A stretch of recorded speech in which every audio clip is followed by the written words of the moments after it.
when you contrast that with other artists who can't get themselves on radio, playlists, interviews without the help of, you know, an industry machine, they can't generate an organic connection with their fans the way Nicki was by creating and connecting with her fans directly on MySpace and Twitter, MySpace primarily. Then you can see why a 360 would be helpful, because how else are you going to get into the market? But Nicki didn't need that. Even when female rap was, for all intents and purposes, economically dead, she didn't even need that from a record label, which I think is phenomenal.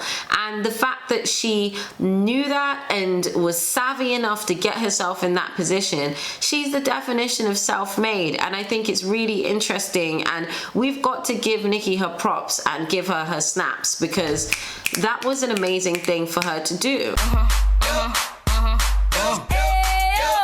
Hi guys, welcome back to my channel. This is another one of my no ghostwriter videos. Follow no_ghostwriter on Twitter and Instagram for 24/7 rap and hip hop talk. And be sure to like this video, leave a comment and subscribe if you like what we're talking about today. So today I'm talking about why Nicki Minaj didn't sign a 360 deal. I'm going to be looking at it through the lens of the 360 deal and female rappers. I'm going to talk about why historically a lot of female rappers have been offered deals like this, which are known to be quite exploitative and kind of can have you signing your life away to a record label. And I'm also going to talk about all the reasons that Nicki didn't sign one, and what about her is so unique that she was able to turn a deal like that down, which not a lot of people have. I think it's really important to talk about this subject because two of the most prominent female rappers who have been out, I would say since around 2017, 2018, have both been in legal disputes with their record labels or representatives of their record labels, having issues in relation to their 360 contracts. And so considering that's such a big impact on female rappers, I think it's a good idea to talk about that subject. I think it's really important to actually remember that the music industry is a business and it's got its whole own economy. And a lot of the strategic moves that people make as they navigate the music industry can really tell you a lot about the kind of businesswoman or businessman that they are. In my opinion, Nicki Minaj is the best businesswoman in the rap and hip hop industry. I think that she's got a lot of interesting insight and she's made some really interesting power moves right at the beginning of her career. So I'm really curious to know how and why she made the decision she did so early and what that says about her as a businesswoman. Now, before I get into the video, I want to thank every single one of you that has subscribed to my channel in the past few weeks. I cannot believe that I'm nearly at 6,000 subscribers, and 10,000 subscribers doesn't even seem like something that's out of reach at this point, which is insane, you guys, because in this same month I was so happy to just be at 1,000 subscribers and hoped that by the end of this month I would be at 1,000, and now I'm over 6,000. So thank you so much. You guys are inspiring me and motivating me every single day. I want to shout out the Barbz, as I always do in my videos, because you guys are honestly so elite. Thank you so much for all of your great positive feedback on my videos so far. You've been so kind to me and you have really uplifted me and motivated me to keep going and record more videos. I love what we're building on this channel. I love the community that we've got. I have expressed to you as well that I'm really committed to keeping this as a good, positive, healthy space for us. So you're able to have talks and conversations candidly with other fans, and this is a VIP zone. So if you hate on Nicki Minaj, if you hate on black women in general, if you have no respect for female rap and women who push their pen, then you're not gonna like my channel. I don't want you on my channel. It's Blockiana for you. So please, subscribers, if you're watching this video and you see people in the comments who are being rude and disrespectful, let me know. They're blocked from the channel. No ifs, no buts, they're out, because this is your space. I'm trying to curate a positive community, and that's what we're about on this channel. I said in my last video, I'm not in the business of bashing black women. I'm a black woman. That's not what I do. That's not what runs here. Okay, so let's get into the video. So the first thing to talk about is what what is a 360 deal? And let's get our head around that part, because I think it's really important to understand this kind of deal, and then we'll go on to understand why Nicki didn't sign one, and what about her put her in the unique position that she didn't have to sign one in order to pop and go to the supersonic level that we all saw her ascend to. So a 360 deal is a kind of deal that an artist enters into with a record label. The record label, in exchange for resources for the artist, things like creating music, marketing and promoting your songs and albums, getting you all of the things that you need in order to create as an artist and go to the next level. In exchange for providing you with all of that, the record label is actually going to take a cut of your money. And in a 360 deal, more than that, the record label actually owns your brand. So basically, what a 360 deal does is the record label acknowledges that in the modern day, you're probably gonna make money from other things other than being an artist, a music recording artist, but it's your music recording image and brand that is gonna get you that other work. So what ends up happening is the record label provides you money and funding, resources for things that go beyond the traditional scope of a recording contract. They provide you with more money than just money to create songs, and by providing you with more of those things, you're able to generate revenue from things like tours and merchandise and make money back for the label. In effect, you become an investment. So the record label says, we're going to put money into you, and a percentage of what comes out is going to go to us. Essentially, the music industry company, whether it's a record label or some other kind of entity, takes a risk on you and invests in you as an artist in things that go beyond just creating music. They support you to ascend to a different level, and it's that additional support that warrants them asking for that percentage back. So you can imagine why, for a lot of artists, a 360 deal might be a very tempting thing. In fact, it would make sense, especially if a record label is pretty sure that they can make a lot of money from you. Why wouldn't they want to lock an artist in as early as they can and say, as long as you give us a percentage of everything that comes out, we're willing to help you blow. And so a lot of artists, because they're seen as valuable assets by record labels, take these deals, and especially because these deals tend to come with a direct advance. I think first of all, it's all really important to acknowledge that it's not unique to female rap that when rappers are offered deals by labels, they often come with a really big advance. Sometimes that advance can amount to millions of dollars. And essentially what that is the label saying, we want you to sign with us, we want you to agree to this contract, and one of the ways that they catch you is by giving you a massive amount of cash up front, and then you agree to the deal that essentially means that they're going to continue to make money off of you after that. The disingenuous thing about these kinds of direct advances, though, is that whilst the label may be offering you, for example, $1 million, they're actually planning to make 10 off of you in the long run. I also think it's really interesting that a lot of the more senior people within the rap game and in the music industry have spoken about the importance of artists not taking the first number that they're offered by a label, and also not getting so excited that they spend all the money that they get from the label. A lot of people get caught up in the glitz and glamour, want to show off more than they have. They're spending money before they get it. I know of rappers who, the second they got their deals, the first thing they did was went and got their rapper starter kit before they even paid their rent. I gotta go get my jewels, my pendant, my bracelet. Some people feel like that's the way they have to look before the fans will accept them.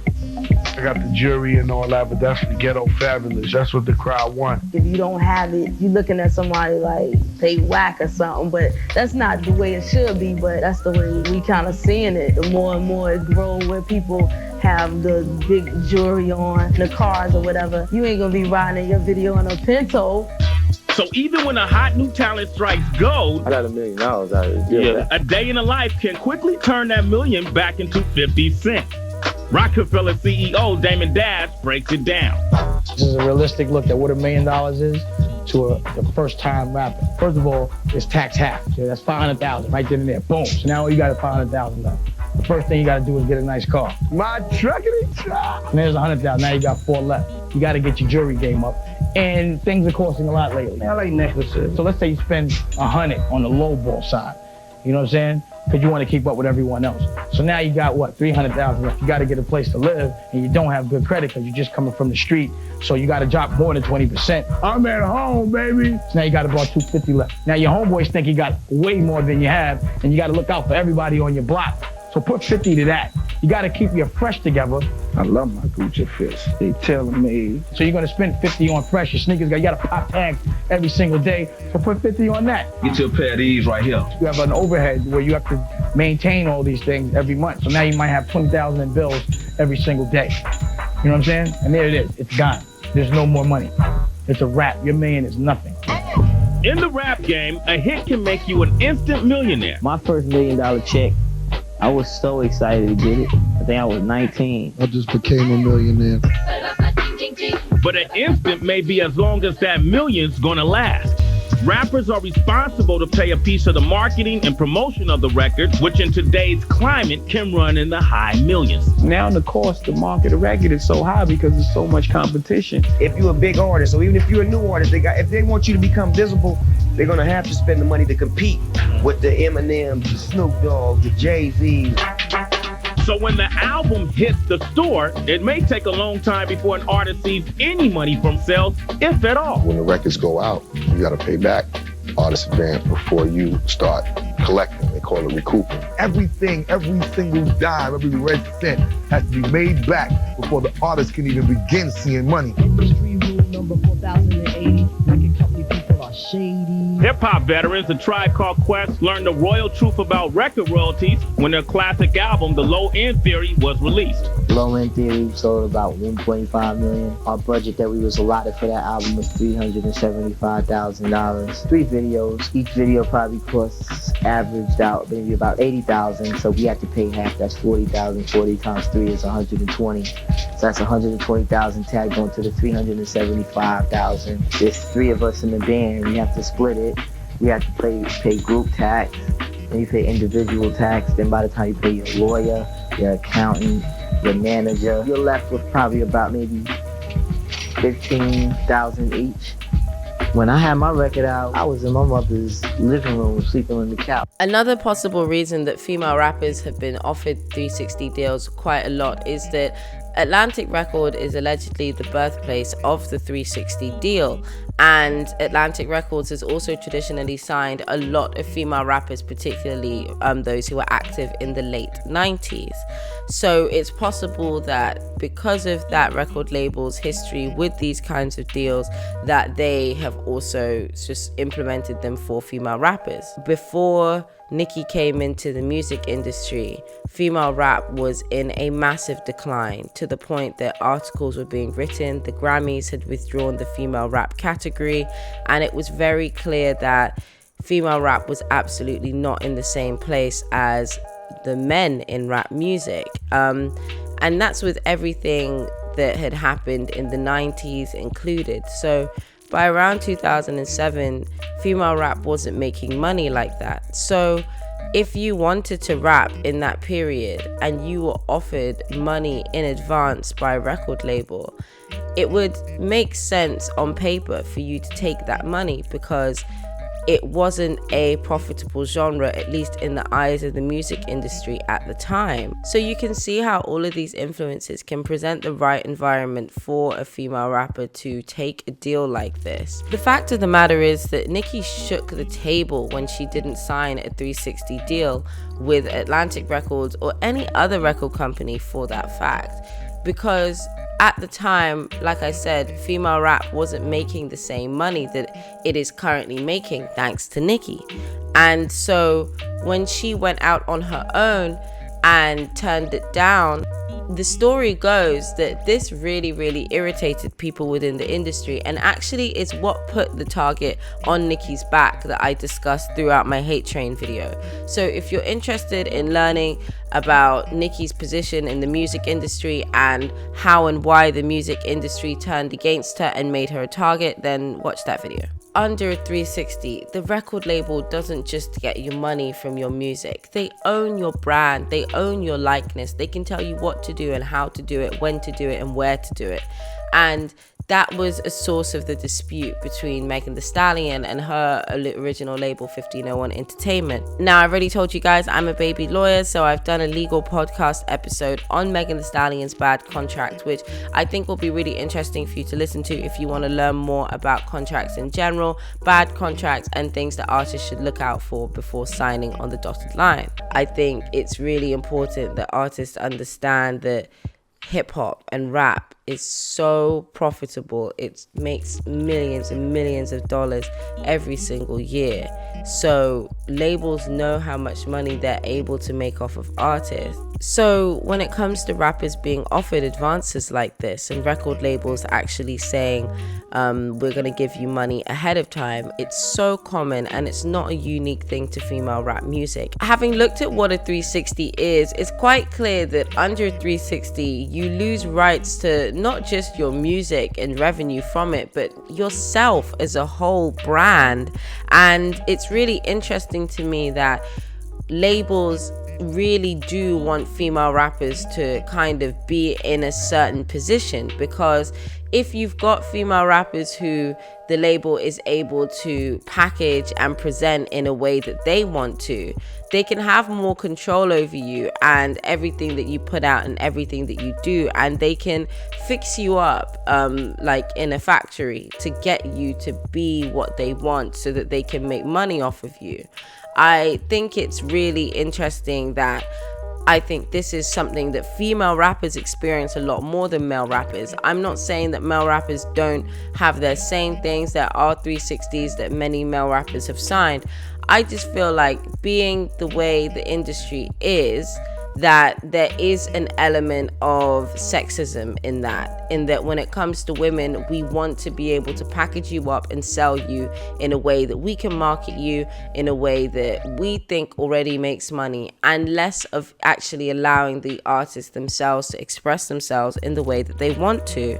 So I think that there is that element of control that labels want to have over their female rappers, and that is something that Nicki herself commented on. Female rapper deal is a slouch ass deal that, you know, they expect you to just, you know, kind of almost like be a slave, you know, and not have any say-so in your business and not have any self-worth. And someone like Nicki Minaj, I just know that I just know my worth. Nicki's money goes directly to her. Her record label does not pocket her money before she sees it. Nicki owns all of her music, and she also owns all of the money that she makes from her music. Whatever the record label takes doesn't come from Nicki's primary cut of profit that she makes from her own intellectual property. And that's something that was so significant that it was actually put into the press release when Nicki was signed to Young Money. This was something that Nicki said many times before she signed. She wanted to look carefully at the deal, and she wasn't in a rush to get a record deal at the expense of her own money. In fact, Nicki was so clever that she was thinking 10 years ahead of time. I came from Southside Jamaica, Queens. That's where 50 put us on the map. Shout out to my boy Lloyd Banks. That's my boo, my baby. He put us on a map. So the next thing, you know, what's on my agenda right now is to be the female 50, because it's important to be, it's important to be, do music, but it's also important to get your paperwork right, get your business right. You feel me? So I want to be the female 50, as in, you know, when it comes to how he became like a mogul in a very short period of time. So I have a great team of people around me, and we're building the Nicki Minaj brand. So don't, you know, people see me on DVDs and they really think that I'm on some crazy, you know, there's nothing stupid about me. Like, I'm very, very well prepared. The thing I want to emphasize when it comes to this whole 360 mess is that there is a reason that Nicki took calculated steps, and the thing that bothers me a lot is that I don't feel like enough people actually pay attention and acknowledge all of the gains and ground that Nicki has made for female rap throughout her career. I think sometimes it's really easy for people to just, you know, pass Nicki off and like downplay her achievements, but she really is that and she is all of that. And I just want to, you know, shout out to Nicki, because yeah, she's a total legend, and we will forever stand. Seems to be the case that people are still finding themselves stuck when it comes to building their brand as a female rapper in a way that's fully independent and fully theirs. I just think the fact that, you know, you've got artists like Megan Thee Stallion in record contracts with terms that made me raise my eyebrows so far they almost disappeared into the back of my head. I was so shocked at the things that were written into her contract, and it just goes to show that money isn't everything. You can't just take the money at the face value. You also have to have the sensible perspective before you sign and know what it is that you're signing. So I mean, I'm saying this as a future lawyer. I would say if you're an artist, you've got to get these deals checked thoroughly and make sure that you're doing it from an independent lawyer. Something that I noticed, and I had a little bit of a read of the Migos sort of case. They're in a battle with their label as well, and it was really interesting for me to see that a lot of the time the same lawyers are used from the artist and the label, and I think that's what happened with Megan as well. And this is why you've got to have your own independent legal people. You've got to have people who are removed from the situation actually helping you examine and understand what you're agreeing to, what's going on in your agreements. So I felt like that's a really important thing that I wanted to highlight and to really emphasize. So the main reason overall that Nicki was able to turn down a 360 deal from a major record company is because she was already achieving so much as an independent artist. And don't forget which bitch you know made $1 million off a mixtape. So Nicki didn't actually need a record label to help her to sell music, generate fans, develop a sound, or curate an image. And that's why she's an epic businesswoman. She didn't need the industry machine because she's already a self-starter who sold mixtapes out of her BMW and was able to make $1 million making her own work and selling her own work as an independent artist. Her unique work ethic meant that she never really had to sweat, so she could get heard and seen and played. And you only have to watch the Come Up DVDs to see that even in 2008, Nicki was known, she was established, she was making movements, and she had already gotten the attention of the music industry way before she had signed. So I think that Nicki being able to stand on her own 2 feet and actually look at a label and look that 360 down the barrel and say, look, I'm not going to take it. I don't need to take it because actually, what can the label give to me that I don't already have? And that's the thing about Nicki that is so unique to me. That is the thing that sets her leagues apart from anybody else. That's the thing that only she could have done, because I don't see anyone else, I would say with the exception of maybe Megan Thee Stallion, who, because of her contractual situation obviously, but I don't see anyone else who had a come up the way Nicki did, to the point that they can turn around and say to a label, I don't actually need you. Me, I am Minaj. I am Nicki Minaj. I like it because I think they like it. You know, I didn't want to do a Twitter, but I kind of. Well, after the first 5 fake Nicki Minaj Twitters, I was like, you know what, I have to get on here. Soulja Boy kept on texting me like, okay, I got a new Nicki Minaj hitting me. Is this really you? And I was like, no, that's not me. But now I have it. It's at Nicki Minaj. And they enjoy it because you don't really get to, I guess, really interact with the person that the artist that you like. So Twitter is a good tool, and all it, like, I was born on the internet, you know, so I can't hate on it. I mean, it is what it is. It's made underground artists be able to develop themselves, and you know, all of that stuff I did prior to today has been without a major label backing me. So that's what the internet has done. The internet is the best tool. You just have to be smart with it. I didn't have none of that. I didn't have help. I didn't have none of that help. Let me tell you something. Everybody that was around Wayne, you was just around Wayne. I was on Twitter building my fan base, getting a rapport with my fans, booking shows myself, okay? I didn't have all of that shit. I couldn't pay a bunch of people to say they liked me and do all of this shit. My talent my talents. And that's what we're here to celebrate tonight. You don't need to invest in me. I actually can do it myself. I can get my own merchandise. I can get my own tours. I can get everything on my own. And I think that unique independence is what put Nicki on that other tier. I think it's also important to see that when you watch the Come Up DVDs, you can see Lil Wayne talking about serious money moves. That was Nicki's mentor. Nicki sat in the same room as him when he's talking about the industry and how it works and knowing your worth and value as an artist. And it's obvious that that was going to rub off on her. So you've been rapping for a long time, and it seems at like one point you just turned it up super crazy. You just blew out of the water. What made you turn it, like, what happened around that time to make you just turn it up super crazy? It seemed like you just worked extra hard around that time and just flooded the industry. When I found out about how much money I could make, you know what I mean? When I saw that, when I controlled my own destiny, once I got in control of my own boat, like once I got all the managers and all that from in front of me, all the people I didn't know that was touching my money, that they didn't even try to explain to me how it goes. Once I erased them and stepped in that office and found out, whoa, this how I could, if I do this, I make this. If I do this, I make this. And I got greedy.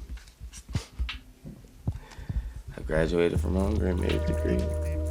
I also think it's important that all throughout Nicki was hammering home her worth and her value, her worth and her value, her worth and her value. And it shows because she already knew what she was worth, so she wasn't going to trip over labels offering her, you know, a couple of $1 million because she was like, I'm aware that I am worth a lot more than that, and I'm not going to accept anything less than what I'm worth. And I absolutely love that. When you contrast that with other artists who can't get themselves on radio, playlists, interviews without the help of, you know, an industry machine, they can't generate an organic connection with their fans the way Nicki was by creating and connecting with her fans directly on MySpace and Twitter, MySpace primarily. Then you can see why a 360 would be helpful, because how else are you gonna get into the market? But Nicki didn't need that. Even when female rap was, for all intents and purposes, economically dead, she didn't even need that from a record label, which I think is phenomenal. And the fact that she knew that and was savvy enough to get herself in that position, she's the definition of self-made. And I think it's really interesting, and we've got to give Nicki her props and give her her snaps, because that was an amazing thing for her to do at the start of her career, to not only understand your own worthiness and your own value, but also to be able to bring value and prove your worthiness in your own way by standing on your own 2 feet isn't something we see a lot. And I think for any of us who are navigating any kind of industry where we're required to know our own worth and know our own value, Nicki is a great example that if you believe that you're worth more and you want to have control over your destiny and your trajectory, then you should stick tight to it, hold on to that, and not allow amount of zeros in front of you to not give yourself a chance to do it on your own. So if you think of all the different ways that the music industry has changed, people aren't going out and buying physical songs the way that they used to, other than the Barbz, and they're not really engaging with artists in the traditional way as they may have done during the 20th century, the era of people like Michael Jackson and Prince and Madonna and Whitney Houston. So where people were going and actually physically purchasing, and artists were making money from the physical sales of their records, these days artists make money from a whole bunch of things. A lot of them have nothing to do with music, but they're still tied to that artist. And if you think about merchandise, how many artists as a regular thing offer merchandise? You can see how people buying things like band t-shirts or other sorts of goods that represent their band or their favorite artist is making the artists a lot of money. And so record labels also need to make money. You know, they're a business at the end of the day. Music industry companies need to make money from the music industry. And so the music industry moves into a new space that's not just music, but every everything else. And this other area, everything else, is so profitable that record labels are willing to give millions and millions of dollars in advance in exchange for artists regenerating that back, because they're so confident that people are buying into artists and buying more than just their music. In fact, they're buying so much more of the other stuff that an artist's music ends up being secondary in many ways. I think the thing that Nicki was very much motivated by was that economic decline. You know, she said on the Comeback DVD and in interviews that she wanted to do Wayne's numbers. Lil Wayne was selling millions, making millions and millions, and Nicki wanted to do those numbers. We just do us. So a lot of people right now need you to clarify, what is your label situation? My label situation, well, you know I'm Dirty Money. Exactly. Shout out to Fendi. I'm Young Money. Shout out to Wayne. And more than likely, we're gonna go with Universal. Okay. Because that's where I think Wayne has decided to keep Young Money. Okay. So it was just a matter of them inking the major deal, you know, and getting the right figures that they wanted and all that type of stuff. So that's what it is. So you say you're working on an album. Are you going to do a street album, or is it going to be a major release? No, I'm not going to do a street album. I do street mixtapes. That is a street album to me. I don't need to do a street. So you know everybody's seen the pictures of you getting out the Phantom, and that shit is everywhere. Like that, you know what I'm saying? That's cute. Looking crazy in a brown dress, you know. Shout out to my girl Ange Money. She did her thing with, you know, getting the Phantoms out and all that. But we were coming back from 106 and Park with Wayne. Okay. And congratulations to Wayne. Yeah, we gonna get on that in a minute. A milli, for real. Yeah. For real. So like in this climate, I know that gave you a little bit of hope as an artist. Like they are fucking with us. Right. Yeah. Like yeah, but I mean, what would really excite me is if a female came out and did those numbers. Okay. You know what I'm saying? Because it's so much harder for females. But I'm not scared of it. You know, I'm the big bad wolf. Y'all bitches need to be scared of me. You dig? Nicki Minaj, Nicki Lewinsky. Bitches, hoes. She also called herself the female J. She wanted to prove that women can make the same money as men in the rap space, and I think it's amazing that she did that. And having that business mindset, I think, is what stopped her from signing a deal like a 360 and getting herself into the position that so many other female rappers found themselves, where they had gone from being everywhere to being absolutely nowhere, and they didn't have the infrastructure to hold themselves up as an artist and to keep their career going, because everything was in the hands of the company. The problem with that is that it's the company that decides if you're valuable. So if the company decides that you're no longer a valuable artist, then all of that goes out the window and you're on your own and you can't even book a show. So you need all of that support from the company. Whereas if you do it on your own, you don't have to do it that way. Now, I'm not saying that it's easy. I think in 2020, if you're a female rapper, it's hard, and it's hard to turn down a deal like that. I also think Nicki is very unique and very special in doing what she did at the time that she did it.